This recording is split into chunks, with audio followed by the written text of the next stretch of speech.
Hello and welcome to Plus TV Africa. I'm Benga Aborowa with the news on the hour. While Nigerians were still reeling from the violence that took place over the weekend in parts of the country, they received news of more deaths and destructions. According to Lasema, yesterday evening, a Mack tanker loaded with 33,000 litres of premium motor spirit and moving inward burger experienced brake failure on the Otedola Bridge. The tanker then ran into other vehicles that were stuck in traffic and exploded, releasing its burning contents onto the road. According to reports from the general manager of Lasema, Mr. Adeshina Tiamiu confirmed that the bodies of 9 people and 8 adults and 1 minor were recovered, while 4 persons who sustained various degrees of injuries are currently in hospital. Tiamiu added that 54 vehicles were also consumed by the resultant fire. Meanwhile, President Muhammadu Buhari described this as one of the greatest tragedies of recent times as he condoled with the government and people of Lagos State.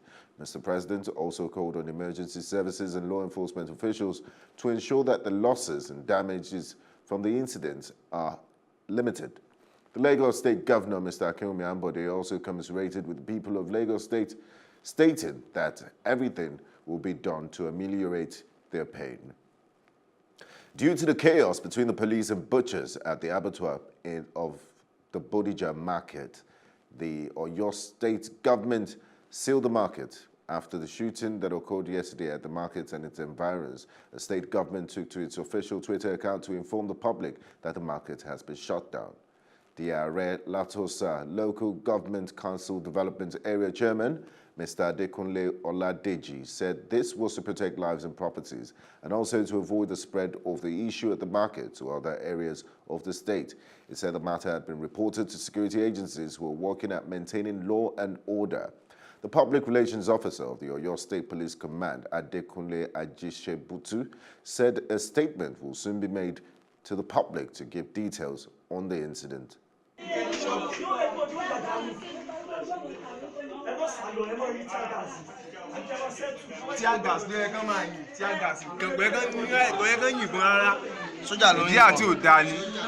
The People's Democratic Party, PDP, has been called out by President Muhammadu Buhari for declaring 7 days of mourning for the victims of attacks in Plateau State and other parts of Nigeria.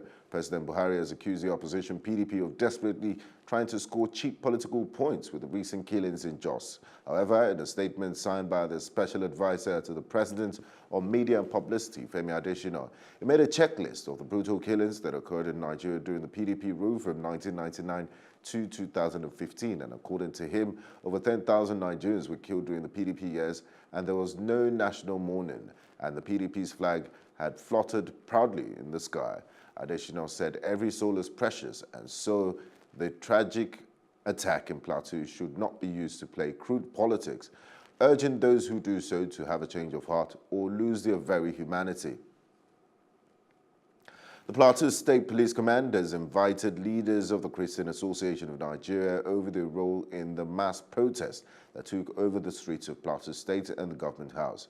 Marcus Kanda, chairman of the youth group of CAN in the state, told newsmen that they were accused of destroying some properties at the Government House during the protest. He said, "There are so many of us there. We've been here for some time and we're told to write statements for allegedly destroying some government properties."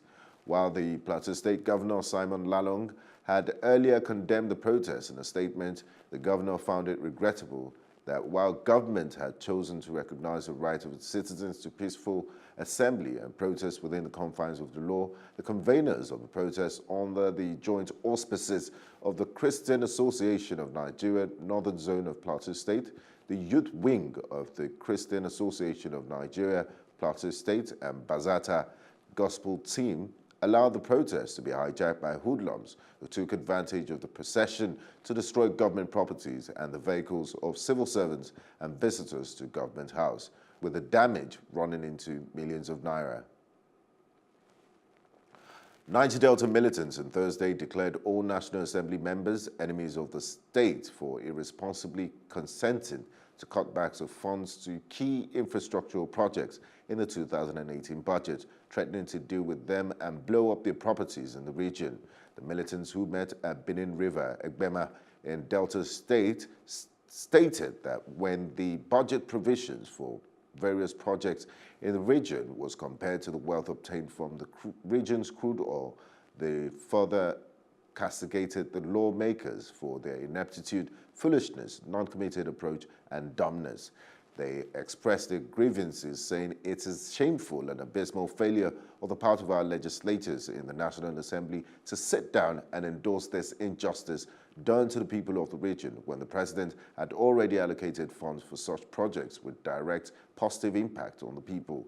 They also highlighted the reduction of funds allocated to the Nigerian Maritime University, or KERENCO, saying this was one project that they had sacrificed their lives in the creek to fight for. The second Niger Bridge, the East-West Road that cuts across all the Niger Delta states, which former President Jonathan and his PDP government could not complete, among other critical projects by the National Assembly.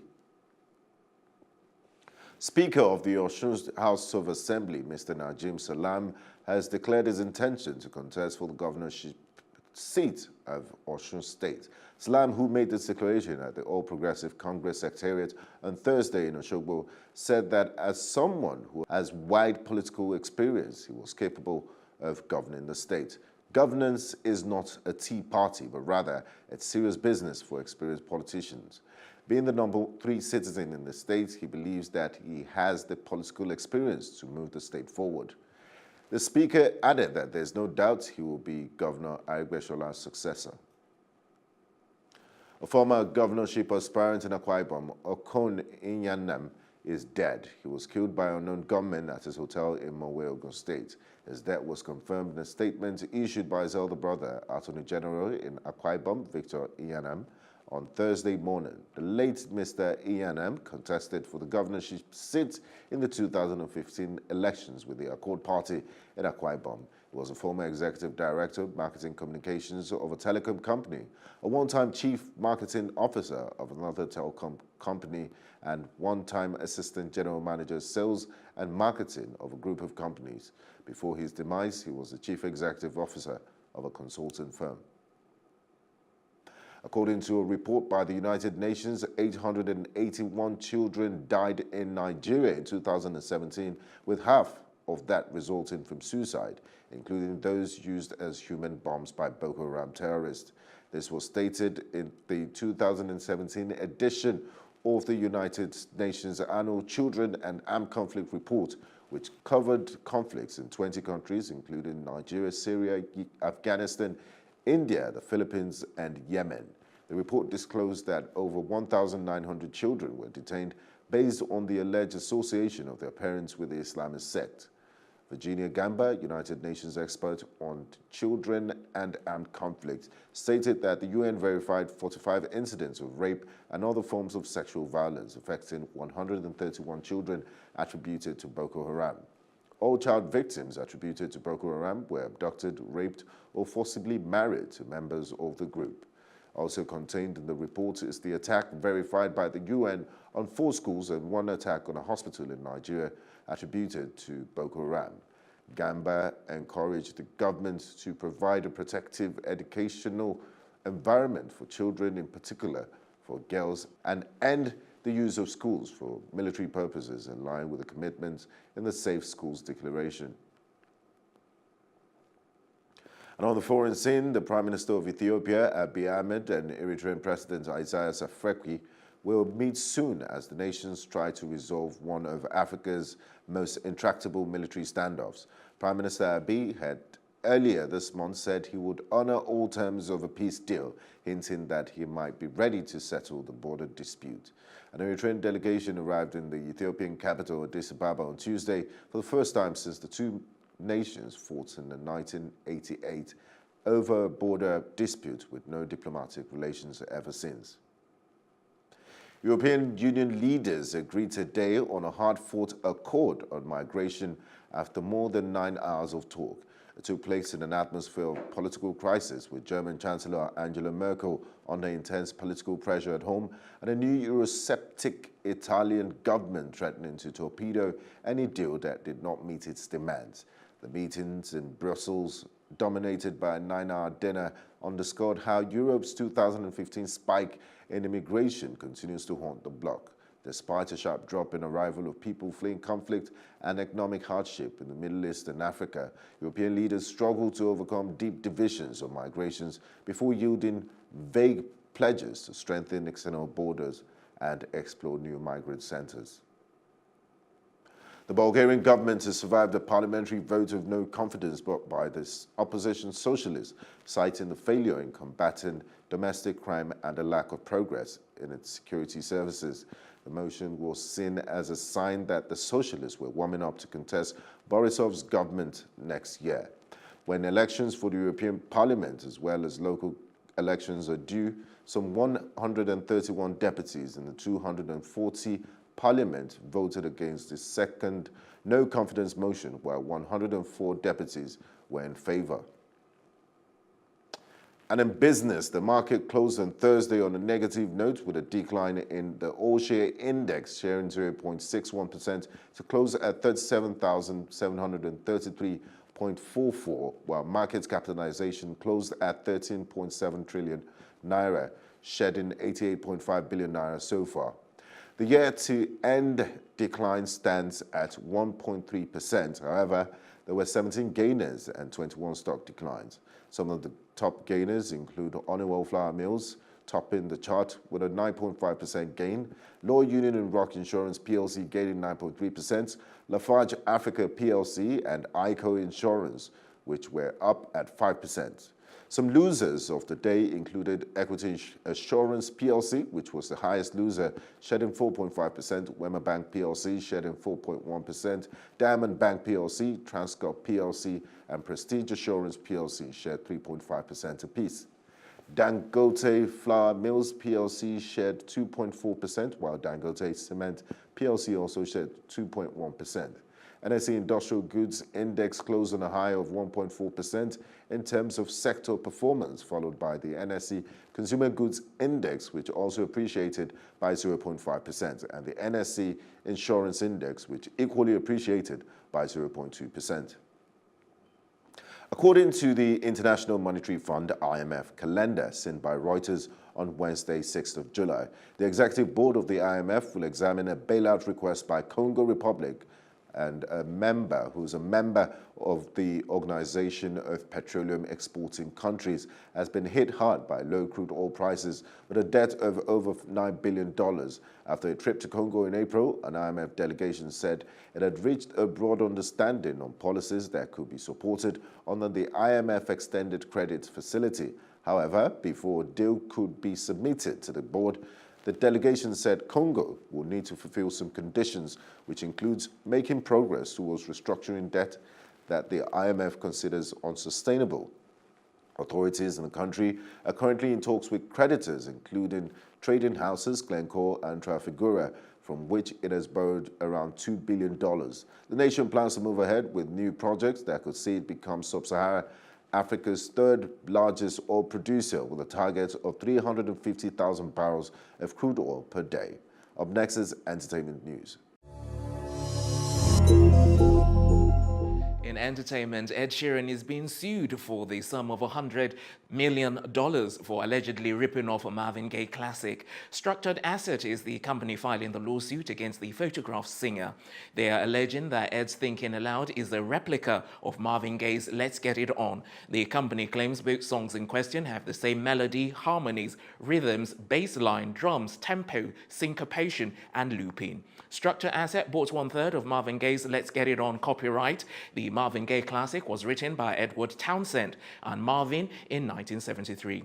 Ed Sheeran's Thinking Aloud was nominated for the 2016 Grammys for Best Record, Performance and Song of the Year. It's reported that Ed Sheeran has been sued by Townsend's heirs, and it isn't yet certain if the family of Marvin Gaye will sue as well. American rapper, actress, songwriter, and producer Queen Latifah has signed a deal to produce a travel documentary series titled Friends in Strange Places.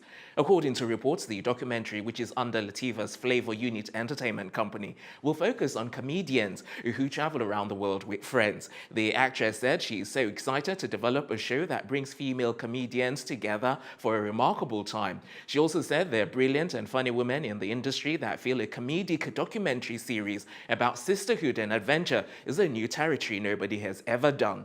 The documentary show came weeks after the last holiday actress announced the launching of an initiative, Queen Collective, to help female directors distribute their projects across TV, films, and commercials.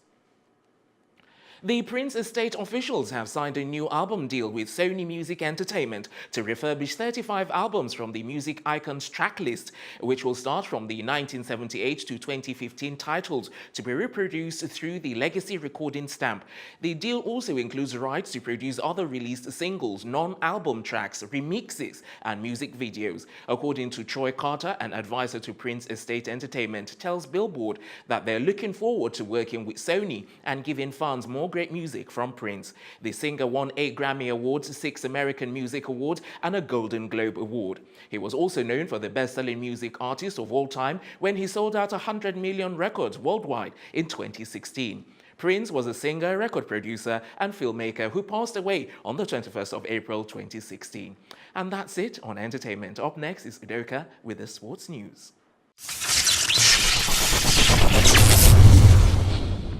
Good morning, and this is Sports Update on Plus TV Africa. I am Udoka Njoko. The Tigers head coach Alex Nwora has released a 12-man list to prosecute the second leg first round of the 2019 FIBA Men's World Cup qualifiers. That's in basketball. And the qualifiers run from 8:30 p.m. today till Sunday, the 1st of July at the Indoor Sports Hall of the National Stadium in Lagos. And the Nigerian side is in Group D alongside Uganda, Rwanda, and of course Mali. And the Tigers had earlier won their first round of the qualifiers held in Bamako, Mali in February by beating all other teams in Group B and are in pole position to qualify for the 12-team second round of the African qualifiers for the 2019 FIBA World Cup. And the 12-man the Tigers list was conveyed in a statement released by Nigerian Basketball Federation, the NBBF, after the team's last training session on Thursday. And the list includes team captain Ike Diogo, who plays for Sichuan Blue Whales in China, and 11 newbies. And speaking on their readiness, Nwora said the team is as ready as they can be as they look forward to a great game